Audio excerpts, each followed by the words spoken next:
Here's the thing. Birds are real, and it's mean to say that they're not. Here we are back with another episode. A bit of a spooky episode this time, because what's coming up this week, Kesh? Is it Halloween? It is Halloween. Wow. All Hallows Eve. It's a top 3 holiday, I must say. What are the other two? I don't know. Do we want to get religious on the podcast? I don't know. I feel like end of December time, Christmas time, other holidays time is pretty nice. Arbor Day. Yeah, I was trying to think like Flag Day maybe. Yeah. Cool. So we had a pretty cool weekend. We had a very, very cool weekend. Yeah. If you remember back to episode 2, and actually to last episode also, we talked about trying to go to Cape May. For some raptor migration in particular. And we actually did it. We did. We went this past weekend. And, we got there, saw usual suspects, Cooper's hawks, sharp-shinned hawks, bald eagle, which sounds cool, is actually pretty common. Still is cool every time I see it. Saw a couple of kestrels. Saw a merlin, which is a lifer for me. I had not seen a merlin. Yeah, the namesake of the app that you should all get on your phone. It was actually a pretty cool event because it was the New Jersey Birding Festival that day, right? The Audubon Birding Festival or something. So there was a ton of birders. A lot of people have traveled to come there, and we were on this like hawk watch observation deck. There was a lot of, there was a few staff members that whenever a raptor or something flew overhead, they were just calling it out, and that was super impressive. Amazing. Just like naked eye. I mean, they would use their binoculars to get like a closer look, but naked eye, they were just like, oh yeah, really quickly describing like the speed of these birds, how they were moving, body shape, and they're like, oh yeah, that one's probably a Cooper's hawk right there. And these birds are like in the sky. They're far away. They look super tiny. Yeah. And yeah, no, I was just really impressed by that. It was so impressive. Yeah, I mean, like, if you showed me 2 pictures side by side, close-up pictures of a Cooper's hawk and a sharp-shinned hawk, 4 hours in, I wouldn't be able to tell you what they are. Yeah. And these guys, they're just, like, sitting back, kind of relaxing. Then all of a sudden, they're like, oh, look into the southeast quadrant of the sky over this cedar tree. There's a sharp-shinned hawk going. Oh, and look, there's a merlin going the other way. And, that's just a crow. And it's like, whoa. Yeah, they were just using like really cool ways to describe the birds. So like, yeah, as you can see, sharp-shinned hawk moving this way, like, that kind of thing. So like, they were identifying them in really cool ways because obviously they were so far away, they can't see like the feather detail. They can't see like all this minute detail. I don't know, just really impressive. So lots of lifers this weekend. Yeah, I think both of us. I think I counted like 8 or 9 for me. Yeah, a whole bunch. Some of them are just birds that maybe I've seen before and hadn't registered because I wasn't really thinking about it. But lots of good ducks. Northern shovelers. I've seen those before, but they're still always a treat. I've never... Actually, I think I had seen a northern shoveler at Heinz before, just like a week before. But we were able to get like really close to these particular ducks. Yeah, check out our Instagrams. We have some good pictures. Kesh especially got a crisp duck picture. Yeah, I'm going to work on the editing a bit before I post it. But yeah, Sam, check out our Instagram, our main Instagram page. Both of our handles both of our photography Instagram handles are in the bio. And the post that we made for episode 6, that photo is taken by Sam of the barred owl. Yeah, we saw a barred owl, guys. That was amazing. Incredible. Very like surreal experience. I know. Like we were. Well, should we get into the story on how we got there? Okay. So I got there a little early. Cape May's pretty far away from us. 1.5 to 2.5 hours, depending on where you're going from, what part of Philly you're in. And Kesh was actually coming from a different part of New Jersey. Yeah, I was coming in from North New Jersey. I thought it would be closer because it's in the same state. But no, I failed to realize that Cape May is just like the southernmost tip of New Jersey. So Philly would have actually been closer. Yeah. So Sam got there first. So I'm there. I'm kind of poking around. There's like some trails where you can walk around the marsh, the lake, the ponds, I guess I should say. And then Kesh texts me, says, hey, I'm here. So I go back and meet him on the hawk observation deck. Yeah. So Sam meets me on the hawk observation deck. And, not much action on the hawk watch that day. From what some of the staff members were saying, there was a lot of pretty strong easterly winds before, like a few days before. So it probably pushed a lot of these migrating birds away from the shore. So we still have not seen a peregrine falcon. Yep. That's what we went there to see. Yeah. We had a great day otherwise. But I think we saw something better. Yeah, exactly. So we were on the observation deck. Not much was happening. And this very nice lady, I don't know what made her come up to us, but she was like, hey, did you guys know there's a barred owl on the red trail? And we're like, no, that sounds amazing. And we're like, do you think it's still there? And she's like, yeah, it's been there all day. It's just been chilling. So she pointed us into the direction of the red trail. We got there, and this thing was so well camouflaged. If there wasn't a crowd of people with their cameras all crowded looking at this bird, we probably would have walked right by it. Yeah, I mean, and it was definitely a crowd. I mean, tiny little trail, little boardwalk. At least 15 people were standing there looking at this thing. Mm-hmm, for sure. I mean, it was in the morning. I don't know too much about owl behavior. I'm sure you'll get into that later today. But I'm sure it was tired because they're nocturnal. But it was awake. It was just perched on a tree in like a clearing. It was like you couldn't think of a better setting for it. It was a little dark. We're in a very wooded area, of course, but it was behaving very well. It was like turning its head, looking at us, yawning. We got some great pictures of it yawning, but it was great. Everyone was like super hush. There was just like I don't know, the feeling in the air was just of like wonder. It was incredible. And my takeaway from this, and confirmed by some research, is there are so many owls that are just sitting on branches during the day that you don't see because they're so well hidden by all the other branches. So next time you're on a walk in like a semi-forested area, maybe you have a nature trail you like to go to, take some solace in the fact that you've probably walked by like 3 or 4 owls. Yeah, I mean, I'm definitely going to be on the lookout a little more. Even though we knew this owl was sitting there and it was close to us. Like, I don't know if I'm ever going to get that close to another owl. Think so. And so it's big and it's right in front of us. I'd look away for a second to do something else, or I'd like look to see if a photo I took was well exposed, and I'd look back and I'd be like, where did it go? I couldn't see it, but it's right there. It's just so well camouflaged. Yeah, if you took like 2 steps to the left, all of a sudden it's like, oh, there's no owl here. What's everyone standing around for? Yeah, there were so many people. Everyone with their cameras was just snapping photos. It was a great experience. Really great. Really made kind of the whole trip was great, but I don't know. I was driving there. It was really early in the morning. There was some traffic. I was like, you know what? Is this even going to be worth it? We're going to get there. Maybe there's not going to be birds, but definitely worth the entire trip. I think so, for sure.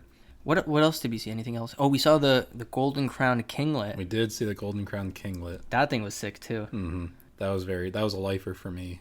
Cute little tiny bird. Similar to the ruby crowned kinglet that we were talking about in an earlier episode. Instead of a red little marking on its head, this one's got a yellow one, golden one, you might say. I know, yeah. We did run into a lot of people, including one particularly snooty guy. Dude, this guy, I don't know, he probably woke up on the wrong side of the bed or something. Everyone we were talking about was super excited about meeting everyone. Everyone was talking about where they're from because, people traveled to Cape May. Like we said, it's a very popular destination for it. And we were coming up on this opening near the pond, and we were looking at some of the birds that were close to the shore. Shorebirds, you might say. And some swans, some ducks. And we noticed these peep-like things. We keep mentioning peeps. Yep. So, me just trying to be friendly and also trying to get some information. I asked him, because he was right there. He had been there before us. I was like, hey, do you know what these peeps are? Because peeps are notoriously hard to identify. Yeah. And he does not he doesn't look at me. He does not acknowledge my existence by facing me or anything. He just continues to look at the birds with his binoculars or whatever, and in the most condescending tone you've ever heard in your life, he's like, those are not peeps. Peeps are of the genus Calidris. That's a yellow legs right there. Yep. I was like, all right, dude. Okay, man. Thanks. It was like, yeah, those are technically not peeps, actually, buddy. But peeps isn't a technical word. It's like a made up term. Yeah, apparently, like true birders only use them for that specific genus Calidris. Honestly, like, kind of props to him. I did learn that, like, peeps are only talking about sandpipers or anything from the genus Calidris. He didn't have to be so mean about it, though. I know. And I'm not going to be just like looking at a bird I've never seen before and be like, you know what? That's of the genus Calidris. I know that for sure. Yeah. Well, thanks for the fact, guy, but... Yeah. But then it was great because like 2 seconds later, someone was like, oh, do you know what that duck is? And he was like, that's an American coot. Which very much not American. No, not an American coot. It was a duck. So good luck next time. Coots are not ducks, and an American coot is pretty obvious looking. It's black and it has a white beak. Yep. and it was probably like a widgeon or Yeah. a northern pintail or something. Like, Yep. it was very much not a coot. Very much not a coot. So We got the last laugh there. we didn't say anything though. Yeah. One last thing to mention before we get to our hoot topic today. We have a new name for a segment of our episodes. Yeah, we didn't ask, but this person took it upon himself to recommend a title for our bird call quiz. Yep. Because, if we think about it, bird call quiz. Okay, I thought that was going to be more syllables than 3, but it's only 3 syllables. And this Is also replacement 3 syllables. name is also 3 syllables. It's catchier. It is catchier. We could trademark it, perhaps. True. And it's alliteration, so huge fan of that. So thank you, Evan. Evan sent us maybe the greatest email we've ever received. Oh my god. Can we well, we can't publish it probably. No, It was a fantastic email. Fantastic email. But so the bird call quiz is now called the closing caw. Caw is in like the sound a crow makes, Yeah, I think that's great. It's amazing. So we have our hoot topic, our main topic, which if someone can think of a snappy name for that, let us know. Yeah. And then the closing caw. With that said, let's get into our hoot topics for today. All right. So the first hoot topic we have given to us by Shep is, which bird would you cast as the bachelor/bachelorette? This is a great question, and it's a little more nuanced than you may think. I feel like initially you just go to like, oh, well, peacock, right? Peacocks, they are famous for showing off their hypnotizing tails, trying to attract many mates. That's kind of what the Bachelor does. Yeah, Sam's gonna provide you with a more nuanced answer because him and Rochelle do like watching The Bachelor. I'm sure I watched an episode or two like in college, but I never really got into it. Yeah, that's for the best. It's a tough life when you're into The Bachelor. I think my answer is going to be a bird that we did mention today, Okay. and it's the golden-crowned kinglet. Look up a picture of this bird if you'd like. It's a very pretty bird. Mm-hmm. It's a small little guy, probably about the size of a warbler. Yeah. And like we mentioned before, it's got this really nice yellow streak on its head. The reason I think this works for a bachelor or bachelorette is if you've ever watched the show, you may notice that their casting practices for the past 25, 30 seasons, however many they've done, are not the greatest. They have not really changed very much. They're very much a very specific body type, very specific hair. And when you think of a bird, a nice pretty bird, you typically think of a small little guy, kind of like a warbler, maybe with some red on it, maybe with some yellow on it, a little splash of color, and that's what the kinglet gives you. There's also the ruby-crowned kinglet, so it's similar to another bird, but it does stand out. Nice. Yeah, that's a good one. I'm probably... I hope I don't get too many Bachelor fans that are mad at me, because my impression of The Bachelor is just some pretty self-important people on a show, and they think there's some hot stuff. They think there's some hot stuff, and they're probably pretty annoying in real life, and I don't know, I just see them like fight on the TV or whatever. So when I think of annoying birds getting into fights, I think of seagulls. Yeah. So I was gonna go with the laughing gull. Actually, Kesh, seagull isn't a real term for a bird. Oh It's my only God. the genus Seagallus. I don't know. I made that up. Wait, I thought you were gonna actually teach me something there No, in a I very made that condescending up. tone Yep. with that guy. Anyway, so yeah, the laughing gull. I kind of want to play the call. Maybe we can incorporate it. Yeah, go ahead and play it. Because like when I see some people on The Bachelor fighting, this is kind of what I hear. Yep. Also, maybe I'm getting The Bachelor mixed up with like Too Hot to Handle or stuff. I don't know. They're all kind of the same. They to me. are the same. I'm sure they're all different. They're all the but... same. Okay.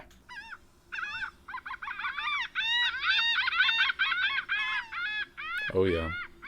That's kind of what the show sounds like to me. If you've been to a beach one time in your life, you recognize that call. Yeah. Cool. Hopefully we Alright. didn't make too many Bachelor fans No. mad. Like I said, I am a Bachelor fan, so Oh, legally true. you can't get mad at us. I hear the Golden Bachelor is better though. It's pretty fun. Okay. It's nice. Wholesome. Our next hoot topic, asked by Evan, what is your elevator pitch to convert an ornithophobe from anti to pro bird? In my understanding, ornithophobe meaning someone who is afraid of birds. Is it someone who's afraid of birds, or is it someone who just doesn't like birds? I think the context we were given it was afraid and not dislike. Yeah. So Evan, a self-proclaimed ornithophobe. Mm-hmm. I wonder if maybe our podcast has changed his mind a little bit. I hope so. I hope so. He did seem like he was enjoying it. Yeah. But yeah, what would your pitch to someone be to convert them? Well, I've heard that the best way to tackle a phobia is often with exposure therapy. So the best way to start liking birds is to start looking at birds. But I don't want to leave it at just go look at birds, right? That's a little simple. So I think I'll give you a couple starter birds. Maybe that'll be easier to ease into, right? Yeah. Like maybe those little tiny guys that are flying all around. I could see how those are a little freaky, a little creepy. You don't want them getting all that close. You don't know where they're going. I would recommend going to a small body of fresh water, perhaps a lake, a pond, anything nearby, and looking at ducks. Yeah. Ducks, I mean, they can fly pretty fast, but when they're just moving around, they move real slow. They're that perfect size. Like, they're kind of like cat-sized, small dog-sized, where you're like, well, that's just like a friend animal, you know? It's big enough, but it's not so big where it's scary. Yeah. And they make a lot of noise, so you're never going to get snuck up on by a duck. Imagine like a duck assassin. That would be scary. But yeah, no, you're right. A duck is like a good starter bird, I would say. Very beginner friendly. Yeah, I would say so. My pitch would be, you tackled it more from a, if you're maybe afraid of birds aspect. I'm going to go with like maybe if you're more indifferent to birds, just like generally have no opinion on them, you know, taking you from like someone who doesn't really have an opinion on them to someone who's maybe a little more pro bird. And I'm going to think about myself with that. I, you know, never really gave a second thought to birds, but I feel like whether this was intentional by you or not, maybe has some ulterior motives here, but just some getting exposed to some, not necessarily birding, but some birding adjacent things like wingspan, reading some books on birds, and just having a positive influence, maybe like this podcast, like a friend teaching you about birds. I think it's a good way to like ease yourself into it rather than like, you know, taking it on by yourself. Yeah, I would agree. Especially like if you don't feel ready to physically face the birds, you know, you want to kind of prepare a little more, read a book about a bird, because people who write about birds are so effusive about birds. They make them They're seem really like passionate, the most magical creatures like in the world. Yeah. And that'll just kind of prime you to have a better time. Exactly. Like read anything about birds and you'll realize that they're a lot more than meets the eye, and some very cool animals. Yep. Evan, please let us know how your journey is going. Anyone else who has struggled with ornithophobia, if I'm saying that correctly, you're not alone. Evan's with you, and we support you. Nice. We're into our main topic now, and as I mentioned, it is a spooky topic indeed. Dun dun dun. It's October. It's fall. The air is getting crisp. Leaves are turning. Ducks. You know this is fake because you said the air is getting crisp and it's like 85 degrees I know. outside. When I wrote this, it was a little cooler. Ducks are arriving. That can only mean one thing. Halloween is almost here. I know you said it was in your top 3 holidays. You're a big Halloween guy. I feel like I want to be. I feel like I've fallen off over the past few years, you know, with the whole, I don't know. When you're in school, I feel like when you're a kid, it's more prominent. But as an adult, it feels maybe a little silly to wear a costume. Yeah. Maybe I'm being insecure about that, but I don't know. Yeah. I was kind of looking forward to giving out candy, but I've lived in apartment buildings and I live right now underneath the highway. So no one comes down to my building to take candy. So yeah, I would agree. I want to kind of recapture that excitement I used to have for it. Because Halloween as a kid was just such a thing, you know. I mean, I don't know. I grew up in the suburbs, so Me too. Yeah, so you know, door to door, knocking on people's doors, getting candy. It was just a kid's dream, really. Amazing. Yeah. Yep. And then in our town common, we had a costume contest. Ooh. And so all the kids would walk in a circle, and then some judges would pick who they thought had a cool costume. Nice. And I was Scream, like, you know, the white face Scream. Mm-hmm.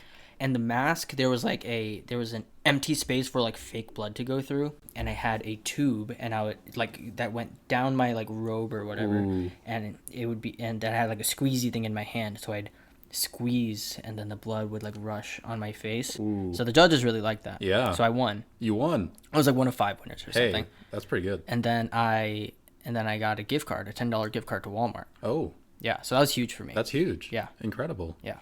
Well, here's something you may not know. Halloween is actually very big among birds. Some of them seem like they're celebrating it all year round, like they're really passionate about it. So this year, since I've lost a bit of my Halloween excitement in my rapidly advancing age, I thought maybe we could turn to the birds for help in preparing for Halloween. If I can really get into the spirit, then I'll have a very special treat for all of you at the end of this main topic, so be sure you stick around for that. Whoa. Now, right off the bat, Halloween, right off the bat, Nice. I think we may run into a bit of a problem. See, Halloween is best celebrated at night, but birds are pretty famously active during the day. I always used to get woken up at like 5 or 6 a.m. by all these songbirds just like starting their days. Now, like I said, I'm essentially underneath the highway, so I'm woken up by like backfiring cars or the garbage truck knocking over our apartment's dumpster. But There's been construction outside my apartment for like a year somehow, so that's how I wake up every day. I'm sure someone out there has been woken up by birds, though. I feel like that still happens. Yeah, I agree. Okay.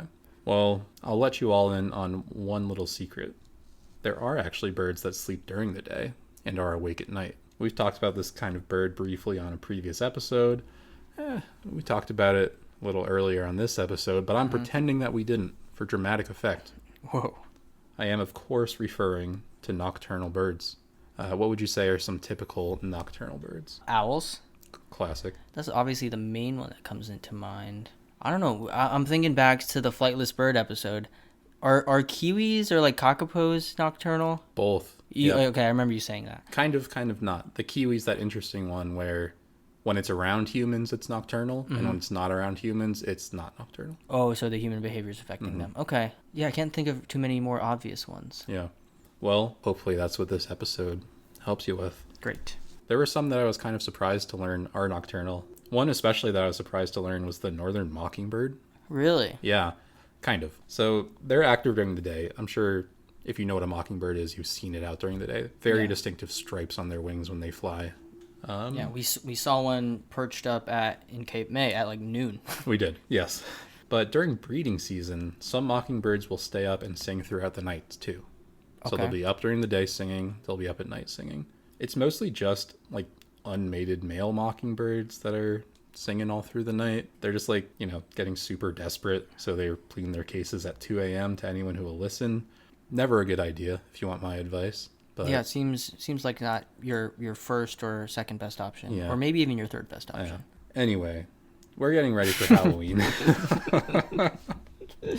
So we're getting ready for Halloween. Nocturnal birds are going to be the ones that help us. To start off, what is the most important thing to procure before you go trick-or-treating? A costume. A costume, exactly. So you have to get a good one. You don't want to be that guy running around in like normal clothes saying like, oh, I'm a businessman or something on Casual Friday.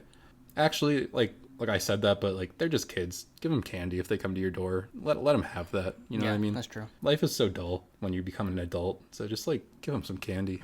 But for our purposes, we need good costumes. I know you mentioned the Scream costume. Do you have any other costumes that stand out to you? One of our friends hosted a Halloween party last year. It might have been 2 years ago. I don't remember. I do remember that you couldn't make it for some reason. Anyway, for that one, I won third place in the costume contest. Oh. And I just threw something together really quick. What were remember you? Remember the cabbage guy from Avatar: The Last Yeah. Airbender? Like, my cabbages. That guy. I was that guy. Oh, wow. Yeah. Nice. I brought a whole cabbage and everything. Oh, see, that's a good costume. Thanks. I have a very good memory of probably the best costume I've ever had. Okay. I think I was maybe 4, possibly 5. Who's to say? Very, very likely 6. I don't know. My mom actually made me this costume out of a cardboard box, right? We took a Okay. big cardboard box, cut out some holes, stuck some styrofoam circles in it, spray painted the whole thing, and that was a Lego. Okay, that's objectively funny, but picture a 5 to 6 year old and your costume's a Lego. You're loving that. Yeah, I mean, I think I wore that 2 or 3 times in a row. Like, Wow. best costume, I still remember it. What Think about color? it to What this color day. was the Lego? Red. Okay, that's what I pictured it as. Okay. Yeah. There you go. But so costumes can serve one of 2 purposes, right? They can either make you very noticeable, like if you're a Lego. And we see that with a lot of birds who have these like fancy coats during breeding season. But they can also make you blend in. They can make you camouflaged. Think of like people who dress up as army soldiers, right? They got all the Yeah. camouflage on. Yeah, that's true. There's this one family of nocturnal birds that are fantastic at blending in. and those are the nightjars. Ah, a nightjar. And I want to be clear here so we don't get a peep situation going on. Okay. Some people use nightjar to refer to a subset of birds that specifically does not include the nighthawk. I'm using it to refer to the nighthawk too, and that's allowed.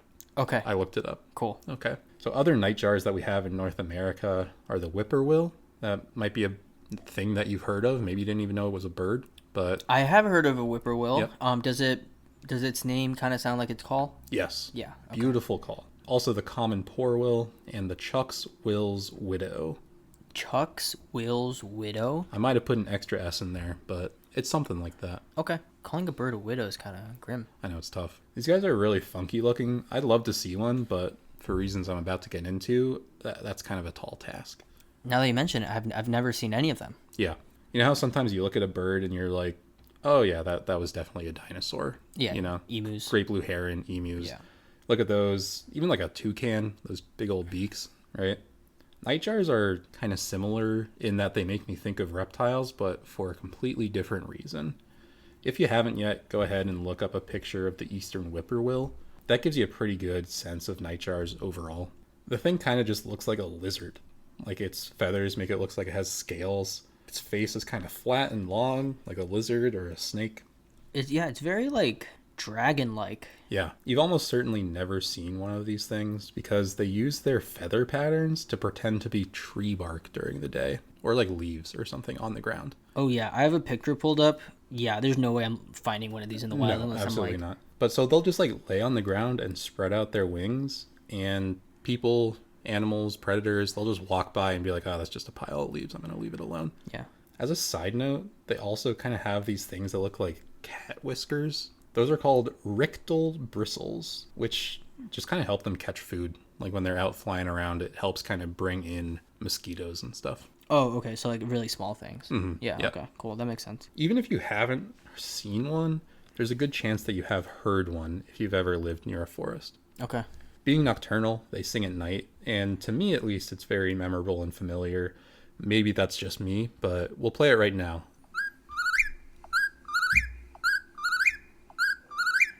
If I didn't know about this bird and I was in the woods at night and I heard that, I'd be freaked out. Yeah. Is that at all familiar to you? See, I do this thing when someone tells me a story. I'm like, oh yeah, that sounds familiar, even if I've never heard it before. So I don't know. I think maybe it's just familiar because it also played at this Night in the Meadow show at the Denison Pequot's Nature Center that made me fall in love with the barred owl call. So let us know in our DMs and comments in an email if you have heard this call, because I'm very interested. It's really pretty, I think, once you get past the terrified when it's 2 a.m. and you hear that. Yeah, that's true. It is a really pretty call. To tie this into our discussion from a couple of episodes ago about mythology and to make things a little spooky, there's this old New England legend that when someone dies and their soul starts to leave this plane, the whippoorwill can sense that and catch it, keep it from leaving the plane.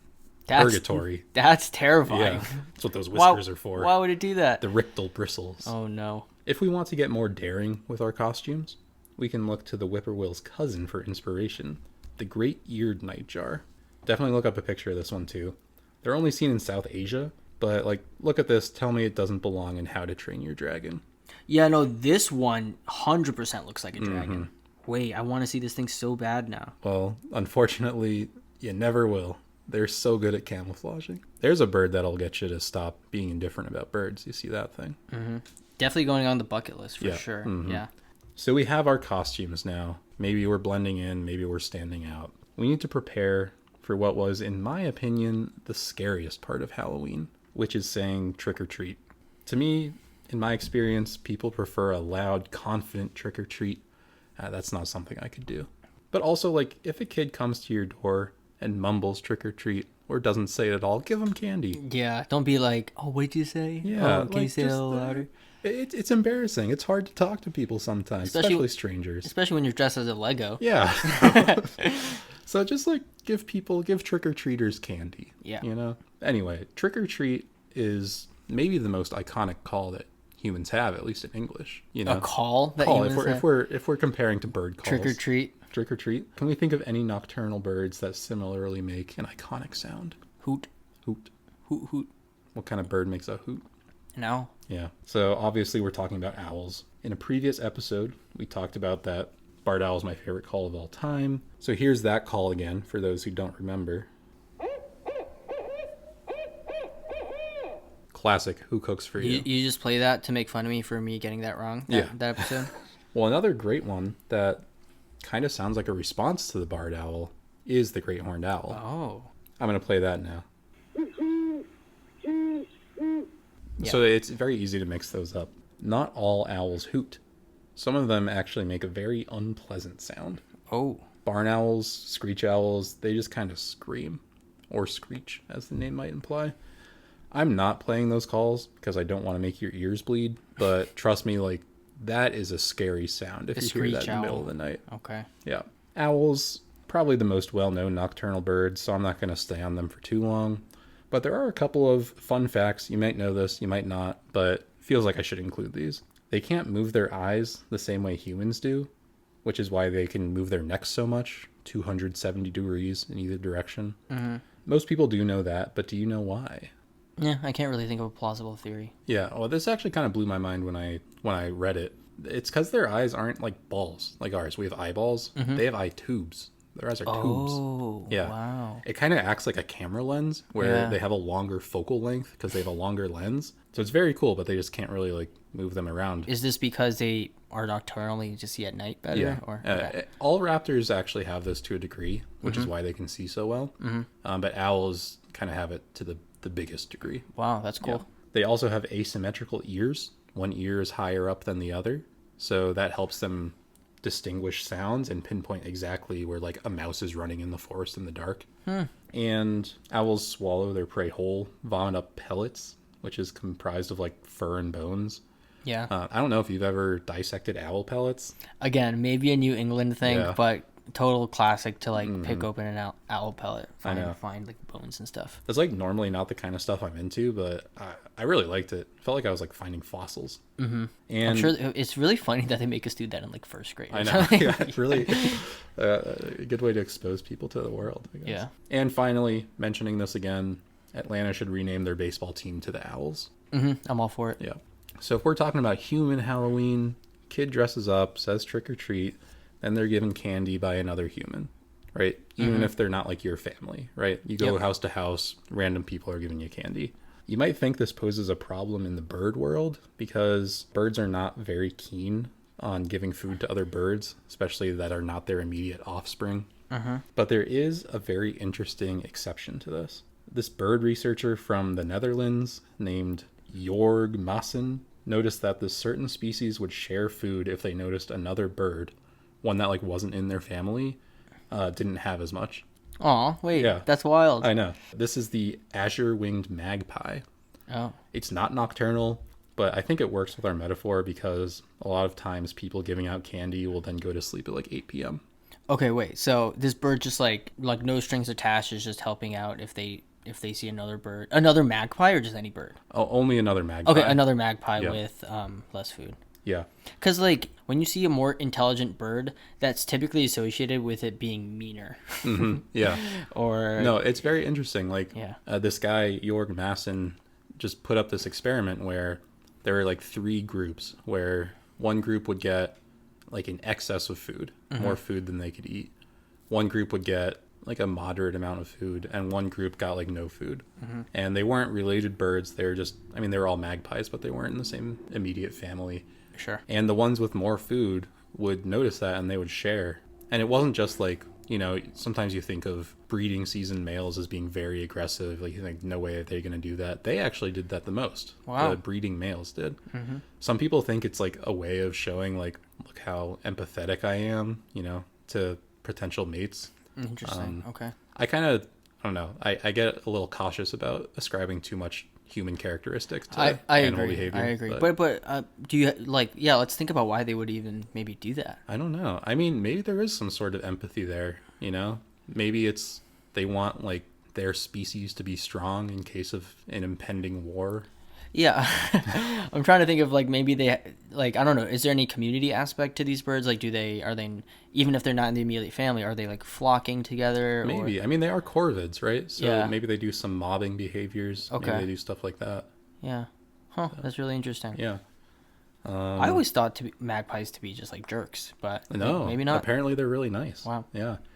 So like when you're going out trick or treating, to target those houses that give out the full size candy bars, right? Oh, That's like where yeah. you're going first. Oh my god. So if you're a bird going out on Halloween, go to the azure winged magpie nest. They'll Pretend share you with have you no food. They'll leave you as long some. as you're another magpie. Yeah, dress up as a magpie. There Yeah, you go. there you go. So when you're out trick or treating, there are always kind of those like weirdos who are going off doing something completely unrelated to Halloween in the middle of the night. Like they're playing soccer or something, Like it's 11 p.m. They're out playing soccer. The nocturnal bird world has these characters too. And in our case, they're the night herons. Oh. In North America, we have two types of night heron, the yellow-crowned and the black-crowned night herons. We've seen both during the We day. have only juveniles. Only juveniles. Only during the day, but I saw the black-crowned night heron like at dusk, basically, as the sun was setting. It came out. Yeah. Okay. They do something really interesting, though, which very few birds do, very few animals in general do, outside of humans and like some primates. But they use tools. Night herons do. Yeah. Oh. More specifically, they use bait. They go bait fishing. So they'll pick up like rocks or leaves or bits of shell, something that'll float, and they'll toss it into the water to try and entice some fish. This is different than great blue herons or like egrets, who kind of stand there in the water really still and wait Observing, for something to come by. The night herons often will stand on the water's edge, sometimes like on a branch outside of the water on the shore rather than right in the water, and they'll just toss some bait in, see what's biting. Wow. These guys, though, do not like to share. So if you're out trick-or-treating and you see this weirdo standing next to a pond fishing at midnight, playing soccer, I don't know, don't go bother him. Go find a magpie. All right, we are approaching the end of our Halloween night, and we now know that we have to wear a costume, say trick-or-treat, prioritize the correct nests, and avoid suspicious ponds. But there's one more thing we need to keep an eye out for while we're returning home, and that's the monsters, the ghouls, the ghosts Whoa. that lurk about on a spooky night.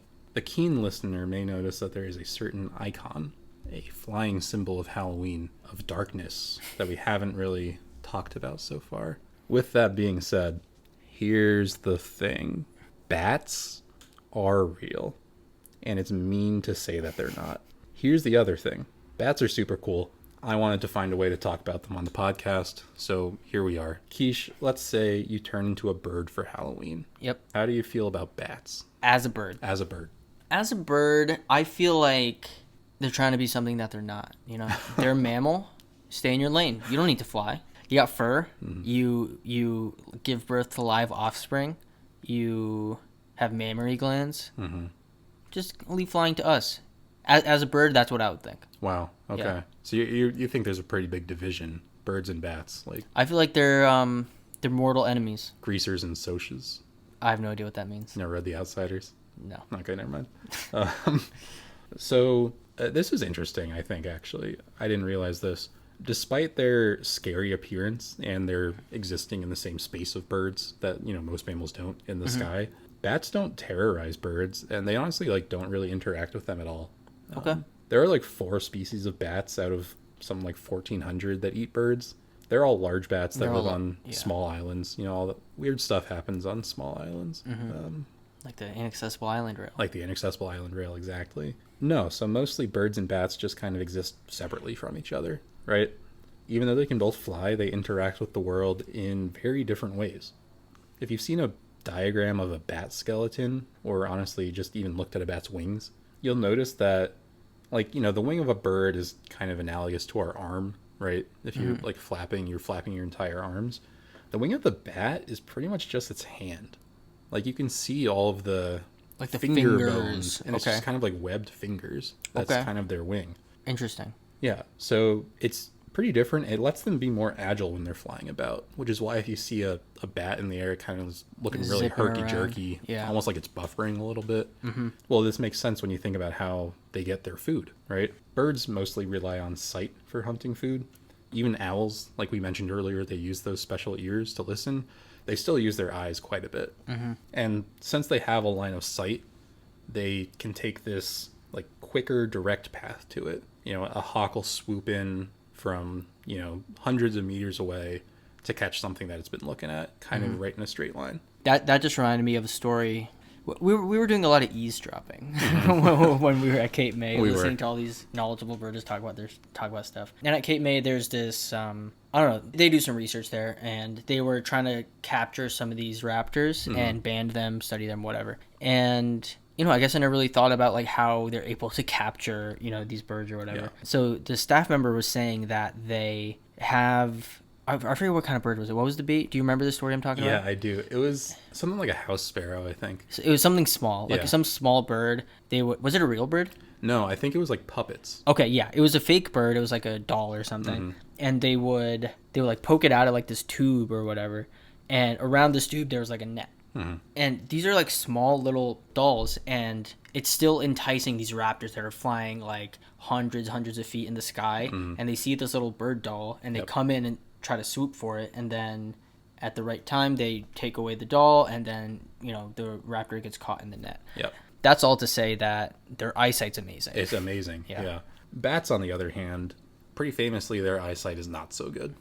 They aren't blind like a lot of people think. Like, they can see, but they're just not very good at seeing. So instead they use echolocation, right? So they use their ears. They bounce sound waves off of bugs all around them, and then the sound waves bounce back. They know where to go. You all know about echolocation. Probably also something you studied in elementary school, at least if you were in New England. But so when these sound waves come back, they have to be able to react really quickly to them, because they can't just be looking around at the speed of sound, you might say. Exactly, yeah. So that's why they kind of have these wings that let them change direction super fast, but they don't really soar quite like a bird does. Kind of like hone in onto like, because they just kind of have to bounce all around just to whatever they're hearing. Like we were talking about in last episode, agility, not straight line speed. Exactly. Yeah, if we were redoing that, maybe I'd include a bat somewhere on that list. It's true. It's not a bird. Not a bird. But all right. So our Halloween night is complete. You have all the context you need for the final treat. I'm sure many of you know the Michael Jackson song Thriller, which towards the end has this like spoken word poem. Kind of sounds like an ancient evil text. What you may not know is this was based off a far more ancient, far more evil text that I just wrote 2 hours ago. I'm going to end this main topic with a dramatic reading of that poem now. Darkness falls across the land. The midnight hour is close at hand. Herons stalk for what they wish and terrorize your local fish. And whosoever shall be heard without the soul for mockingbirds must stand and face the hoots and growls of Halloween's most vicious owls. The foulest stench above your hats, the funk of 40,000 bats, and grisly nightjars from the ground are closing in to doom your crown. And though you fight to stay alive, your body starts to shiver. For no mere mortal can resist the Eastern whip-poor-willer. Gotta clap it up for that one. That was great. Thank you very much. And great reading of it, too. Yeah. That was awesome. Thinking about going into audiobooks. You should do that. Yep. Some voiceover work, at least. No one's offering, but I'm putting it out there. You gotta put it out there. Yeah. Yeah. If you're looking for a voiceover artist, you got one right here. You got me. This is really sad. This makes me realize I haven't like read a poem in a while, other than The Raven for the last episode. But maybe I should read more poetry. That was fun. Yeah, listen to Thriller. See how they ripped me off. I forget actually how the ending goes, so I might have to listen to it again. Yeah. That was a great main topic. Thanks for painting the picture of a night of Halloween. That was great. Thank you. This kind of got me excited for Halloween this year. Maybe we should do something. Yeah, hopefully someone has another costume party. I'll dress up like a nightjar. I might play some soccer by a pond or something. Yeah. Yeah. I'll go to the party. Everyone just avoid Kesh. All right. Well, we didn't do this last episode because that was strictly Hoot topics only. But now we have a name for it. We're back with the closing caw. The closing caw. Here we are. Back to basics. All right. I'm playing my expertly curated bird call for Sam. All right. Ooh, that's an interesting one. Well, I know it's not the chipping sparrow because you gave me chipping sparrow before. It sounded like some chipping going on there. Might have been some light chipping. Some light chippage. Occurring. Yeah. So that's leading me towards, I think maybe because I thought of the chipping sparrow, but it's leading me towards like foresty birds, you know? Mm-hmm. Maybe just because it's a repetitive sound. I'm thinking woodpecker-ish, because they kind of hit the trees like that, and it's repetitive. Obviously, that's different from their call, but... The cadence is similar. The cadence is similar. It sounds familiar. I feel like I've heard it, so I don't think it's a pileated woodpecker. Which neither of us have seen. Neither of us has seen. I'm going to say... Is this a northern flicker? This is a northern flicker. Yeah. Not my favorite bird by any stretch of the imagination. It kind of looks... Keish's least favorite bird. It might be my least favorite bird. It's growing on me. It does, to me, look it up. If you, we'll see if you agree. To me, it looks just like a giant spotted lanternfly, and it kind of skeeves me out. That kind of ruined the bird for me when you told me that. Yeah, I'm sorry. Yeah, but... We saw one at Heinz, and I didn't even want to take a photo of it. I was just like, oh my god, let me get away from this thing. And there's a lot of them at Heinz. There are a lot of them at Heinz. Yeah. They do look pretty cool, I will say. Yeah, but I like them. I don't know. All right. Well, I have a call for you now. Okay. Here we go.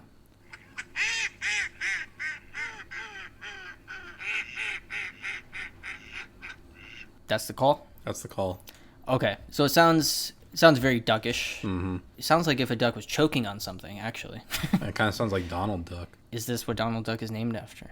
Well, he's a duck. Oh, true. Okay. All right, let me get into my duck bag here. Could be the mallard. Honestly, you know what? This is a blind spot for me. I really should get better at the duck calls. I know a duck sounds like a duck, but I really haven't thought about how different ducks sound from each other. Okay, so I'm thinking either mallard, could be like a wood duck, could be... I mean, we saw a bunch of ducks this weekend. It could be a northern pintail, could be a gadwall, could be a northern shoveler. Can you play it one more time? I will.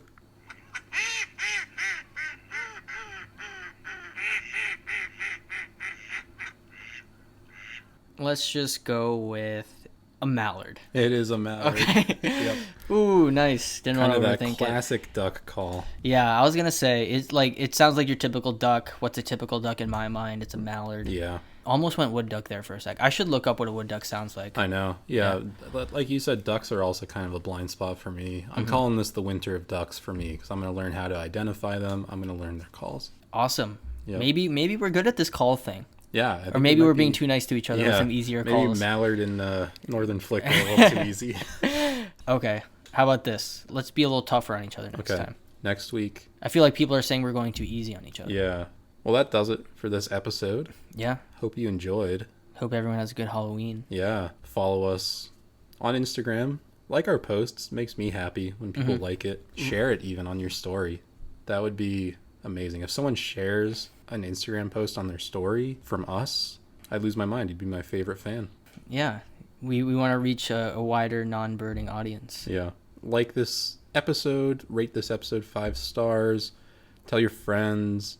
Tell your dentist. Did I already say that last episode? I feel like I did. I don't think you did. Did I not? No. Okay. Tell your dentist. Tell your chiropractor. Don't go to a chiropractor, please. Yeah. Tell, if you get any trick-or-treaters, tell them. Yeah, tell them to listen to this podcast. Yeah, that'd be great. Yep. Email us, as always. Stay birdie. Have a happy Halloween. Happy Halloween, folks.